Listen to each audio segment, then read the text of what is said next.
Hello friends, അസ്സാമു അലൈക്കും. നമസ്കാരം. Welcome back to tales of Neju.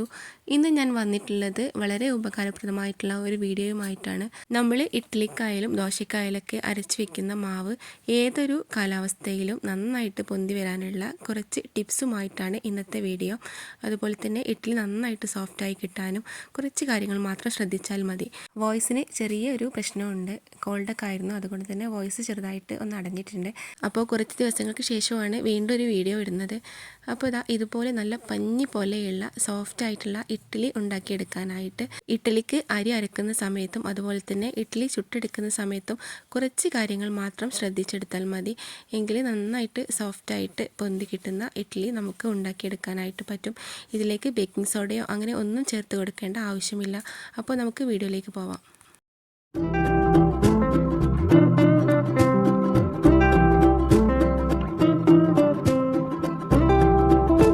അപ്പോൾ ഞാൻ ഇഡ്ഡലി ഉണ്ടാക്കാനായിട്ട് സാധാരണ പച്ചരിയാണ് എടുത്തിട്ടുള്ളത്. ഇഡ്ഡലിക്ക് ആവശ്യമായിട്ടുള്ള ഇഡ്ഡലി റൈസ് അല്ല എടുത്തിട്ടുള്ളത്. സാധാരണ പച്ചരി 2 കപ്പ് എടുത്തിട്ടുണ്ട്. 250 ml മെഷർമെൻറ്റ് കപ്പിൽ 2 കപ്പ്. പിന്നെ മറ്റൊരു ബൗളിലേക്ക് 1 കപ്പ് ഉഴുന്നും അതിലേക്ക് 1 ടീസ്പൂണ് ഉലുവ കൂടെ ചേർത്ത് കൊടുത്തിട്ടുണ്ട്. എന്നിട്ട് രണ്ടും നന്നായിട്ടൊന്ന് കഴുകിയെടുക്കുക. പച്ചരി ഒരു 2-3-4 പ്രാവശ്യമൊക്കെ നന്നായിട്ട് കഴുകിയെടുക്കുന്നുണ്ട്. ഉഴുന്ന് പിന്നെ ഒരു 2 പ്രാവശ്യം കഴുകിയെടുക്കുന്നുള്ളൂ. അപ്പോൾ കഴുകി വൃത്തിയാക്കി വെച്ചിട്ടുള്ള അരിയിലേക്ക് അരി കുതിർത്താൻ ആവശ്യമായിട്ടുള്ള വെള്ളം ഒഴിച്ചു കൊടുത്തിട്ടുണ്ട്. അതേപോലെ തന്നെ ഉഴുന്നിലേക്കും വെള്ളം ഒഴിച്ചു കൊടുത്തിട്ടുണ്ട്. അപ്പോൾ ഈ ഉഴുന്ന് കുതിർക്കാൻ വെച്ചിട്ടുള്ള വെള്ളമാണ് നമ്മൾ അരി അരക്കാനായിട്ട് എടുക്കുന്നത്. അപ്പോൾ ഇത് രണ്ടും കുതിർക്കാനായിട്ട് വെച്ചിട്ട് ഒരു 3-4 മണിക്കൂറെങ്കിലും ഒന്ന് റെസ്റ്റ് ചെയ്യാനായിട്ട് വെക്കുക. ഞാൻ ഇതിലെ ഉഴുന്ന് കുതിർക്കാനായിട്ട് വെച്ചത് നേരെ ഫ്രിഡ്ജിലേക്ക് ആയിരുന്നു വെച്ചിട്ടുണ്ടായിരുന്നത്. ഉഴുന്ന് തണുത്തിട്ട് ഉപയോഗിക്കുമ്പോൾ നമ്മൾ അടിച്ചെടുക്കുന്ന സമയത്ത് മിക്സി ചൂടായിട്ട് മാവ് ചൂടായി പോവാതിരിക്കാനാണ് അങ്ങനെ ചെയ്തെടുക്കുന്നത്. അപ്പോൾ ഉഴുന്ന് കുതിർക്കാൻ വെച്ചത് ഫ്രിഡ്ജിൻ്റെ താഴെ ഭാഗത്തായിട്ട് വെക്കുക. എന്നിട്ട് അരി കുതിർക്കാനായിട്ട് എടുത്ത ടൈമിൻ്റെ അത്രത്തോളം തന്നെ ടൈം എടുത്താൽ മതിയാവും. ഇനി നമുക്ക് ഉഴുന്നൊന്ന് അരച്ചെടുക്കാം. അതിന് വേണ്ടിയിട്ട് ഉഴുന്ന് ഒരു മിക്സിയുടെ ജാറിലേക്ക് ഇട്ട് കൊടുത്തിട്ടുണ്ട്. അതിലേക്ക് ആവശ്യമായിട്ട് വെള്ളം, ഉഴുന്ന് കുതിർക്കാൻ വെച്ച വെള്ളം തന്നെയാണ് ഒഴിച്ചു കൊടുക്കുന്നത്. മുകളിലേക്ക് നിൽക്കുന്ന അത്രത്തോളം വെള്ളം ഒഴിച്ചു കൊടുത്താൽ മതിയാവും. അപ്പോൾ അതിലുള്ള വെള്ളം കൂടെ ഞാൻ കുറച്ചൊന്ന് ഒഴിച്ചു കൊടുക്കുന്നുണ്ട്. പിന്നെ ഉഴുന്ന് ഇട്ട് കൊടുത്ത ശേഷം ഇതിലേക്കൊരു 4 ഐസ് ക്യൂബ്സും കൂടെ ഇട്ട് കൊടുക്കുന്നുണ്ട്. അത് മിക്സി നേരത്തെ പറഞ്ഞ പോലെ തന്നെ ചൂടാവാതിരിക്കാനായിട്ടാണ്. അപ്പോൾ ഉഴുന്ന് അരച്ചെടുത്തിട്ടുണ്ട്. നന്നായിട്ട് ഫൈനായിട്ട് തന്നെയാണ് അരച്ചെടുത്തിട്ടുള്ളത്. അപ്പോൾ ഇതുപോലെ നല്ല തിക്കായിട്ട് അരച്ചെടുത്തിട്ടുണ്ട്. ഇനി ഇതൊരു മറ്റൊരു പാത്രത്തിലേക്ക് മാറ്റിയെടുക്കാം. ഇനി ഉഴുന്ന് അരച്ചിട്ടുള്ള ആ ഒരു മിക്സി ജാറിലേക്ക് തന്നെ നമുക്ക് അരി ഒന്ന് അരച്ചെടുക്കാം. അതിന് വേണ്ടിയിട്ട് ഞാൻ അരി ഇതിലേക്ക് 2 ബാച്ചായിട്ടാണ് ഇട്ട് കൊടുക്കുന്നത്. ഒരു 3/4 ഭാഗത്തോളം ആദ്യം ഇട്ട് കൊടുക്കുന്നുണ്ട്. ഇനി ഇതിലേക്ക് ആവശ്യമായിട്ട് നേരത്തെ ഉഴുന്ന് കുതിർക്കാനായിട്ട് വെച്ചിട്ടുണ്ടായിരുന്ന വെള്ളം ഉണ്ടായിരുന്നു. അതിലേക്ക് ഒരു 2-3 ഐസ് ക്യൂബ്സും കൂടെ ഇട്ട് കൊടുത്തിട്ടുണ്ട്. പിന്നെ ഇതിലേക്ക് ആവശ്യമായിട്ടൊരു 1/4 കപ്പ് ചോറും കൂടെ ഇട്ട് കൊടുത്തിട്ടുണ്ടായിരുന്നു. ഏത് ചോറായാലും കുഴപ്പമില്ല. എന്നിട്ട് നന്നായിട്ട് അരച്ചെടുത്തിട്ടുണ്ട്. ഇനി ബാക്കിയുള്ള അരിയും കൂടെ ഞാൻ അരച്ചെടുക്കുന്നുണ്ട്. ഉഴുന്ന് കുതിർക്കാൻ വെച്ചിട്ടുള്ള വെള്ളം കുറവാണെങ്കിൽ നമുക്ക് നോർമൽ വാട്ടർ ഒഴിച്ച് കൊടുക്കാവുന്നതാണ്. ഐസും വെള്ളം ആണെങ്കിൽ അത്രയും നല്ലത്. അപ്പോൾ ഞാനിതാ കുറച്ചും കൂടെ വെള്ളം ഒഴിച്ച് കൊടുത്തിട്ട് അതും അരച്ചെടുത്തിട്ടുണ്ട്. പിന്നെ വെള്ളത്തിൻ്റെ അളവ് കൂടി പോവരുത്. അത്യാവശ്യം തിക്കിൽ തന്നെ ആയിരിക്കണം മാവ് അരച്ചെടുക്കാനായിട്ട്. അപ്പോൾ എല്ലാം കൂടി നന്നായിട്ട് അരച്ചെടുത്തിട്ടുണ്ട്. ഇനി ഇതുപോലെ കൈകൊണ്ട് തന്നെ നന്നായിട്ടൊന്ന് മിക്സ് ചെയ്തെടുക്കണം. ഉഴുന്നും അതുപോലെ അരിയൊക്കെ അരച്ച് നന്നായിട്ട് മിക്സാക്കിയിട്ട് കൈകൊണ്ട് ഇതുപോലെ ഒന്ന് നന്നായിട്ട് അടിച്ചെടുക്കണം. ഇങ്ങനെ ചെയ്യുന്നത് നന്നായിട്ട് മാവ് പൊന്തി വരാനും അതുപോലെ തന്നെ മാവ് പുളിച്ച് വരാനൊക്കെ നന്നായിട്ട് യൂസ്ഫുൾ ആവും. അപ്പോൾ ഈ ഒരു മെത്തേഡൊന്നും സ്കിപ്പ് ചെയ്യരുത്. എല്ലാവരും ഇതുപോലെ ഒന്ന് ചെയ്ത് നോക്കുക.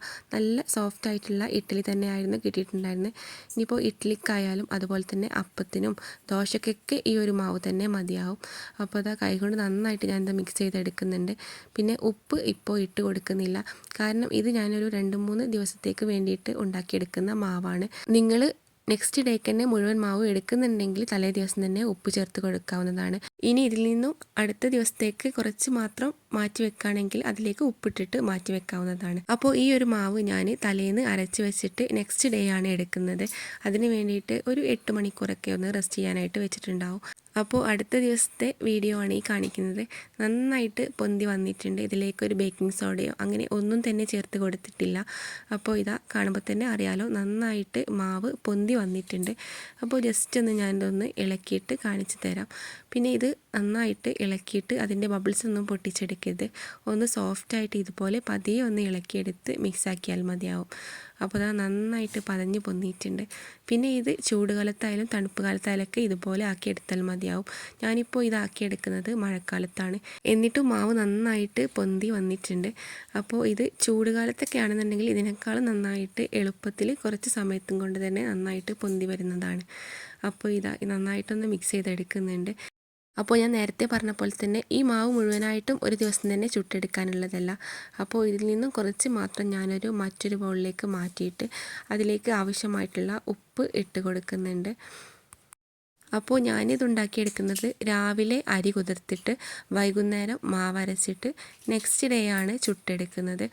അപ്പോൾ മാവ് അരക്കുന്ന സമയത്ത് നേരത്തെ പറഞ്ഞിട്ടുള്ള ആ കാര്യങ്ങളൊക്കെ ശ്രദ്ധിച്ച് കഴിഞ്ഞാൽ നല്ല പെർഫെക്റ്റ് ആയിട്ട് ഇതുപോലെ മാവ് കിട്ടുന്നതാണ്.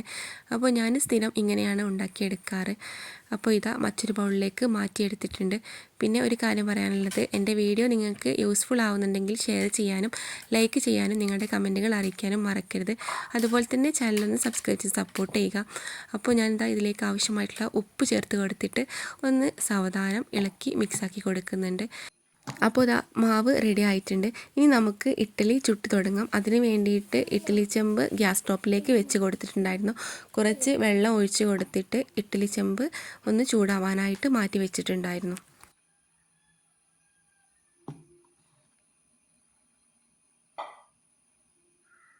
അപ്പോൾ ഇഡ്ഡലി ചെമ്പിലേക്ക് കുറച്ച് വെള്ളം ഒഴിച്ച് കൊടുത്തിട്ട് ഇഡ്ഡലി തട്ടിലേക്ക് കുറച്ച് ഓയിലൊന്ന് സ്പ്രെഡ് ചെയ്തിട്ട് ചൂടാക്കാനായിട്ട് വെച്ചിട്ടുണ്ടായിരുന്നു.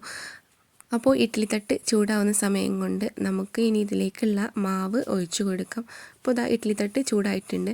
അപ്പോൾ ഞാനിത് കാണിച്ചു തരാനായിട്ട് ഒരു തട്ട് മാത്രമേ വെച്ചിട്ടുള്ളൂ. അപ്പം നന്നായിട്ട് ചൂടായ ശേഷം ഇതിലേക്ക് ഓരോ തവി ഇഡ്ഡലി മാവ് ഒഴിച്ചു കൊടുക്കുന്നുണ്ട്. എന്നിട്ടിത് ഒരു 7 മിനിറ്റ് കുക്ക് ചെയ്തെടുത്താൽ മതിയാവും. അപ്പോഴേക്ക് സോഫ്റ്റ് ഇഡ്ഡലി റെഡിയാവും. പിന്നെ ഓരോരുത്തരെ ഗ്യാസിൻ്റെ ഫ്ലെയിമിന് അനുസരിച്ച് ചെറിയൊരു വേരിയേഷൻ ഉണ്ടാവും വേവുന്ന സമയത്തിന്. അപ്പോൾ ഇഡ്ഡലി നന്നായിട്ട് വരാനായിട്ട് അടുത്ത ടിപ്പ് എന്ന് പറയുന്നത്, ഇഡ്ഡലി തട്ട് ആദ്യം ഒന്ന് ഓയിൽ ചെയ്തിട്ട് ജസ്റ്റ് ഒന്ന് ചൂടാക്കിയെടുക്കുക. അതിനുശേഷം മാത്രം വേണം ഇതിലേക്ക് മാവ് ഒഴിച്ചു കൊടുക്കാനായിട്ട്. അപ്പോൾ ഇതുപോലെയുള്ള ചെറിയ ചെറിയ കാര്യങ്ങൾ നമ്മൾ ശ്രദ്ധിച്ചെടുത്താൽ നല്ല സോഫ്റ്റ് ആയിട്ടുള്ള ഇഡ്ഡലി നമുക്ക് ഉണ്ടാക്കിയെടുക്കാനായിട്ട് പറ്റും. അപ്പോൾ ഞാൻ ഇഡ്ഡലി തട്ടിലേക്കൊക്കെ മാവ് ഒഴിച്ചു കൊടുത്തിട്ടുണ്ട്. അപ്പോൾ ഇതാ ഒരു 8 മിനിറ്റ് കഴിഞ്ഞിട്ടുണ്ട്. അപ്പോൾ നല്ല സോഫ്റ്റ് ആയിട്ടുള്ള ഇഡ്ഡലി റെഡി ആയിട്ടുണ്ട്. ഇനി ഇത് ഉടനെ തന്നെ നമുക്ക് ഈ ഇഡ്ഡലി തട്ടിൽ നിന്നും സെപ്പറേറ്റ് ചെയ്തെടുക്കരുത്. ഇതിൻ്റെ നല്ല ചൂടൊന്ന് ആവിയൊന്ന് പോയതിന് ശേഷം മാത്രം ഇഡ്ഡലി തട്ടിൽ നിന്നും സെപ്പറേറ്റ് ചെയ്തെടുക്കുക. അപ്പോൾ ഞാനൊരു 2-3 മിനിറ്റ് ഒന്ന് ഇതിൻ്റെ ചൂടൊന്ന് ആറാനായിട്ട് മാറ്റി വെച്ചിട്ടുണ്ട്. അപ്പോൾ ഇതാ ഒരു 3 മിനിറ്റ് കഴിഞ്ഞിട്ടുണ്ട്. ഇനി ജസ്റ്റ് ഒന്ന് കറക്കിയെടുത്താൽ മതിയാവും. പെട്ടെന്ന് തന്നെ ഇഡ്ഡലി അതിൽ നിന്ന് സെപ്പറേറ്റ് ആയി കിട്ടും. അപ്പോൾ കാണുമ്പോൾ തന്നെ അറിയാലോ, നല്ല സോഫ്റ്റി ആയിട്ടുള്ള ഇഡ്ഡലിയാണ്. അപ്പോൾ ഇങ്ങനെ ചെയ്തെടുക്കുമ്പോൾ ഇഡ്ഡലി തട്ടിൽ ഒട്ടും തന്നെ ഒട്ടിപ്പിടിക്കുന്ന ആ ഒരു പ്രശ്നം തന്നെ ഉണ്ടാവില്ല. അപ്പോൾ ഇതുപോലെ ഒരു 5 മിനിറ്റ് കഴിഞ്ഞതിന് ശേഷം ഇഡ്ഡലി തട്ടിൽ നിന്നും ഇഡ്ഡലി സെപ്പറേറ്റ് ചെയ്തെടുക്കുക. അപ്പോൾ അതാ നല്ല സോഫ്റ്റ് ആയിട്ടുള്ള ഇഡ്ഡലി റെഡി ആയിട്ടുണ്ട്. അപ്പോൾ ഇനി ഇഡ്ഡലി ഉണ്ടാക്കുന്ന സമയത്ത് ഇതിൽ പറഞ്ഞ പോലെയുള്ള കാര്യങ്ങളൊക്കെ ശ്രദ്ധിച്ചു കഴിഞ്ഞാൽ നല്ല സോഫ്റ്റ് ആയിട്ടുള്ള ഇഡ്ഡലി നമുക്ക് ഉണ്ടാക്കിയെടുക്കാനായിട്ട് പറ്റും. പിന്നെ ഈ ഒരു മാവ് കൊണ്ട് തന്നെ നമുക്ക് അപ്പമായാലും ദോശയായാലൊക്കെ ചുട്ടെടുക്കാനായിട്ടും പറ്റും.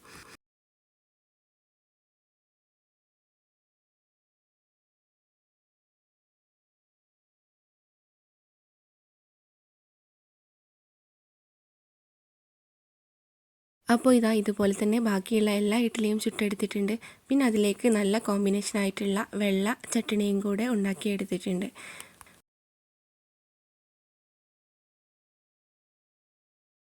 ഇനി ഈ ഇഡ്ഡലി മാവ് കൊണ്ട് തന്നെ നമുക്ക് ദോശയും അതുപോലെ തന്നെ അപ്പവും ഒക്കെ ചുട്ടെടുക്കാം. അപ്പോൾ അതിൻ്റെ വീഡിയോയും കൂടെ ഞാൻ ഇതിനോടൊപ്പം തന്നെ ഇൻക്ലൂഡ് ചെയ്യുന്നുണ്ട്. അതിന് വേണ്ടിയിട്ട് ഒരു കല്ല് അടുപ്പത്തേക്ക് വെച്ചിട്ട് അതിലേക്ക് അല്പം വെള്ളം ഒന്ന് തളിച്ച് കൊടുത്തിട്ടുണ്ട്. അതിനുശേഷം കുറച്ച് ഇഡ്ഡലി ബാറ്റർ ഒഴിച്ച് കൊടുക്കുക. എന്നിട്ട് സാധാരണ നമ്മൾ ദോശക്കൊക്കെ ചുറ്റിക്കുന്ന പോലെ തന്നെ ചുറ്റിച്ച് കൊടുക്കുക. എന്നിട്ട് അതൊന്ന് ഡ്രൈ ആയി വരുന്ന സമയത്ത് അതിലേക്ക് കുറച്ച് നെയ്യോ ഓയിലോ ഒന്ന് സ്പ്രെഡ് ചെയ്ത് കൊടുക്കുക. എന്നിട്ട് നന്നായിട്ട് മൊരിഞ്ഞ് വരുന്ന സമയത്ത് പാനിൽ നിന്നും വിട്ടെടുക്കാം. അപ്പോൾ നല്ല ക്രിസ്പി ആയിട്ടുള്ള ദോശ റെഡി ആയിട്ടുണ്ട്. ഇനി ഇതുപോലെ തന്നെ അപ്പം കൂടെ ചുട്ടെടുക്കാം. ഈ ഒരു കല്ലിൽ തന്നെയാണ് അപ്പം ചുട്ടെടുക്കുന്നത്. ജസ്റ്റ് ഒന്ന് 2 തവി മാവ് ഒഴിച്ച് കൊടുത്തിട്ട് ഒന്നൊന്ന് പരത്തി കൊടുത്താൽ മതി. അധികം പ്രസ് ചെയ്ത് പരത്തിയെടുക്കേണ്ട, ജസ്റ്റ് ഒന്ന് പരത്തിയെടുത്താൽ മതി. എന്നിട്ട് ഇതാ നന്നായിട്ട് കുമിളകളൊക്കെ വന്നിട്ട് നന്നായിട്ട് ഓൾസൊക്കെ വന്നിട്ട് നല്ല സോഫ്റ്റ് അപ്പവും റെഡി ആയിട്ടുണ്ട്. അപ്പോൾ ഇതുപോലെ ഒരു മാവ് ഉണ്ടാക്കി വെച്ചാൽ നമുക്ക് ഓരോ ദിവസം വ്യത്യസ്തമായിട്ടുള്ള കടികൾ ഉണ്ടാക്കിയെടുക്കാനായിട്ട് പറ്റും. അപ്പോൾ നിങ്ങൾക്ക് എൻ്റെ വീഡിയോ ഇഷ്ടമായെന്ന് വിചാരിക്കുന്നു. വീഡിയോ ഇഷ്ടമായ ഷെയർ ചെയ്യാൻ മറക്കരുത്. മറ്റൊരു റെസിപ്പിയുമായിട്ട് വീണ്ടും വരാം. അതുവരേക്കും bye. Thank you. Thanks for watching.